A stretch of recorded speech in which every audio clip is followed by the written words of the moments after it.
اعوذ باللہ من الشیطان الرجیم بسم اللہ الرحمن الرحیم۔ ناظرین کرام السلام علیکم ورحمۃ اللہ وبرکاتہ۔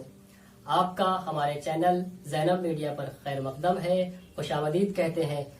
میں آپ کا میزبان سید شارف حسین رضوی حاضر ہوا ہوں ایک نئے موضوع کے ساتھ، ایک نئے پروگرام کے ساتھ۔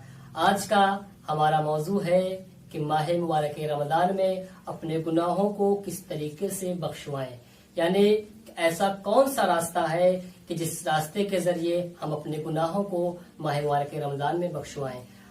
آج ہمارے ساتھ اسی موضوع پر گفتگو کرنے کے لیے موجود ہیں ہمارے عزیز مہمان حجت الاسلام والمسلمین عالی جناب مولانا سید مظہر علی صاحب قبلہ۔ آئیے ہم آپ کو مولانا سے روبرو کرواتے ہیں۔ السلام علیکم ورحمۃ اللہ وبرکاتہ۔ علیکم السلام ورحمۃ اللہ قبلہ، آپ کا ہمارے چینل پر خیر مقدم ہے اور ساتھ ہی شکر گزار ہیں آپ کے کہ آپ نے ہمیں یہ سعادت بخشی۔ بہت شکریہ، ہم آپ کے بھی شکر گزار ہیں کہ آپ نے ہمیں یہ موقع فراہم کیا کہ ہم آپ کے درمیان حاضر ہو کے اپنا میسج لوگوں تک پہنچا سکیں۔ ہم ناظرین کی خدمت میں بھی سلام عرض کرتے ہیں۔ قبلہ، جیسا کہ آپ کے علم میں ہے، ہمارا موضوع ہے کہ ماہ مبارک رمضان میں ہم کس طریقے سے اپنے گناہوں کی بخشش کروائیں، یعنی ایسا کون سا راستہ ہے کہ جس سے خداوند عالم اس ماہ مبارک کی برکت سے ہمارے گناہ بخش دے۔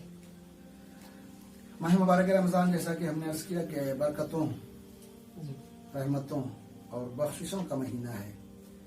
اس ماہ میں خداوند عالم نے تمام لوگوں کو اپنی مہمانی کی دعوت دی ہے، اور اس میں انسان کی سانسیں تسبیح اور سونا عبادت کا مقام رکھتا ہے۔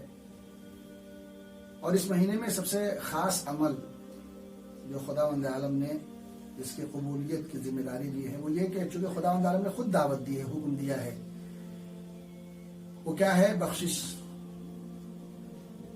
توبہ والتواب الرحیم۔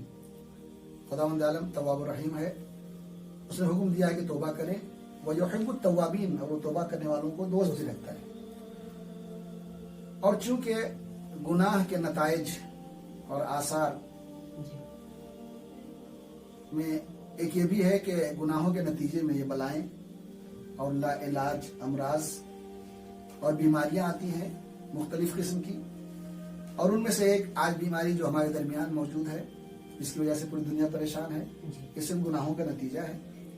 اس کے علاوہ ہم کچھ نہیں کر سکتے، لہٰذا بہترین موقع ہے ماہ مبارک رمضان میں اپنے گناہوں کے بخشوانے کے لیے کہ انسان کچھ اعمال ہیں جو ہم بتا رہے ہیں، انشاءاللہ اس کو کر کے ہم چاہیں تو اپنے کو اور دوسروں کو اس بیماری سے نجات دے سکتے ہیں۔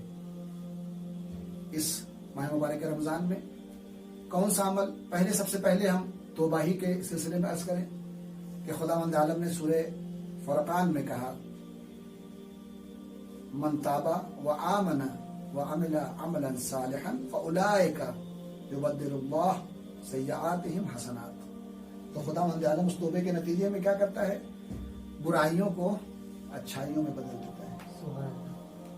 تو اس ماہ مبارک میں انسان توبہ کر کے، استغفار کر کے، اپنے لیے بھی اور دوسروں کے لیے بھی توبہ کرے، دوسرے کے لیے استغفار کرے، تاکہ دوسرے بھی بخش دیے جائیں۔ تب یہ برائیاں، یہ بیماریاں، چونکہ جب انسان اس طرح ہو جاتا ہے، اس مرحلے پہ آ جاتا ہے کہ خود اپنے لیے بھی توبہ کر رہا ہے، استغفار کر رہا ہے، دوسروں کے لیے بھی کر رہا ہے، اس موقع پہ ایسی شخصیتیں باعث بنتی ہیں کہ ان کی وجود سے اس شہر، اس ملک کا عذاب ہٹ جاتا ہے۔ میں مثال کے لیے ایک دو شخصیتوں کی طرف اشارہ کروں۔ جناب ابراہیم کے پاس جب فرشتے آئے عذاب لے کر جناب قوم لوط کے لیے، تو جناب ابراہیم نے ان فرشتوں سے پوچھا کہ عذاب وہاں لے جا رہے ہو نازل کرنے، نابود کرنے اس شہر کو کہ جس میں جناب ان فیہا لوطا، اس میں لوط موجود ہے؟